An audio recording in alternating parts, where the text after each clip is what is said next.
안녕하세요. 보험금 팔례방입니다.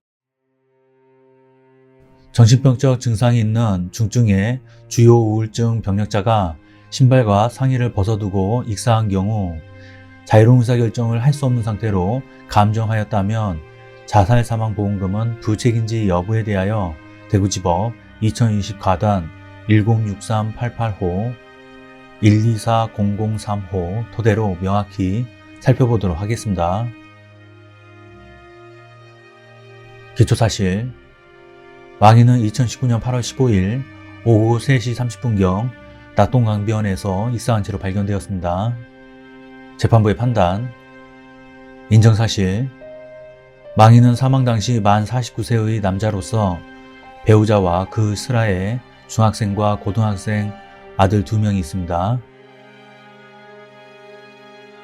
망인에 대한 진료기록 등의 내용, 망인은 2018년 1월 22일에서 2018년 7월 2일 이 센터에서 20회 자살 예방 상담을 받았고 다음과 같은 내용 등으로 경제적 어려움, 죄책감, 우울감 및 불안, 자살 생각 등을 진술하였습니다. 망인은 의료재단 F병원에서 2018년 2월 22일 양극성 장애 경조증 진단을 받고 약물 치료를 받다가 2018년 4월 9일 자살 위험성이 높아 입원 치료 및 지병원 추천을 받았습니다. 망인은 2018년 4월 9일 지병원에 내원하여 다음과 같이 자신의 상태를 진술하였습니다.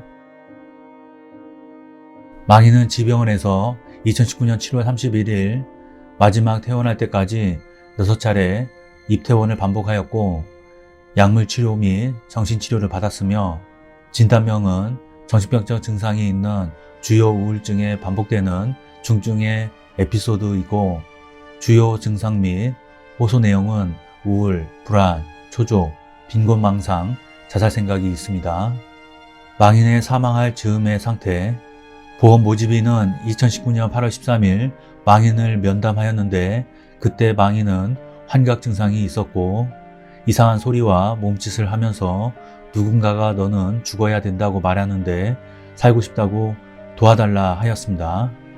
망인의 배우자는 망인이 많이 불안하고 죽을 것 같다는 생각이 들어 예배를 통해 안정시키려고 2019년 8월 14일 오후 10시부터 2015년 8월 15일 오전 4시경 집에서 망인과 교인들과 함께 예배를 보았습니다.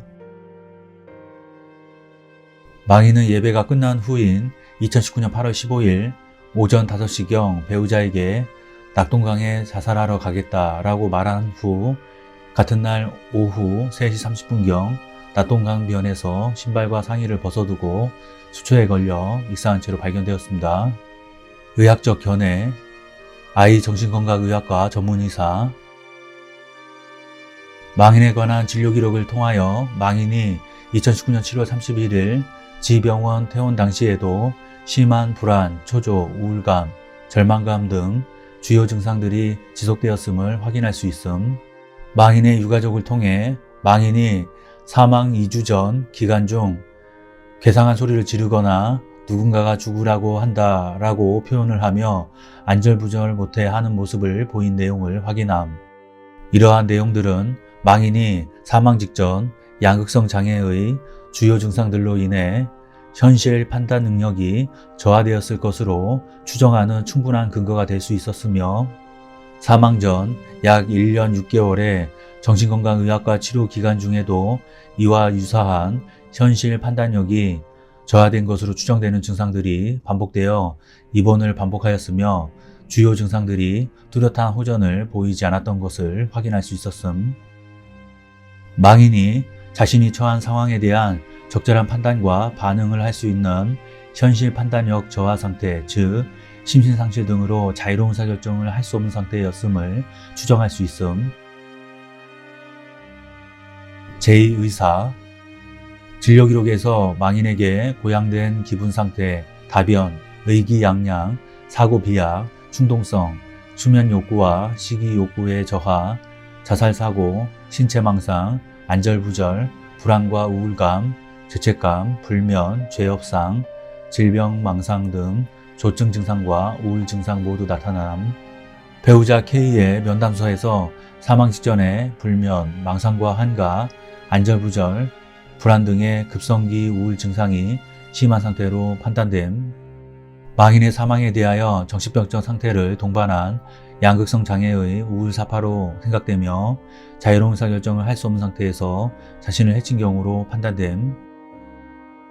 지병원 의사, 망인은 사망 당시 정신질환 등으로 판단력이 저하되어 자유로운 의사결정을 할 수 없는 상태임. 판단, 위 인정 사실을 관련 법리에 비추어 보면 망인은 고3 때부터 우울증 증상이 있어 왔고 그 후 경제적인 문제가 가중되어 불안과 우울감, 죄책감, 불면, 자살사고 등을 가지고 있었으며 사망할 즈음에는 증상이 더욱 악화되어 망상, 환각 상태의 모습도 보이다가 끝내 자살하기에 이른 것으로 보이는 바, 이러한 망인의 나이와 성행, 신체적, 정신적 심리 상황, 그 정신질환의 발병 시기, 그 진행 경과와 정도 및 자살 즈음한 시점에서의 구체적인 상태, 기타 자살의 동기, 그 경위와 방법 및 태양 등을 보면 망인은 정신질환 등으로 판단력이 저하되어 심신상실 등으로 자유로운 의사결정을 할 수 없는 상태에서 이 사건 보험사고에 이르게 된 것으로 봄이 타당합니다. 결론적으로 보험자는 수익자에게 상해사망보험금을 지급할 의무가 있습니다. 마치겠습니다. 긴 시간 시청해 주신 점 고맙습니다.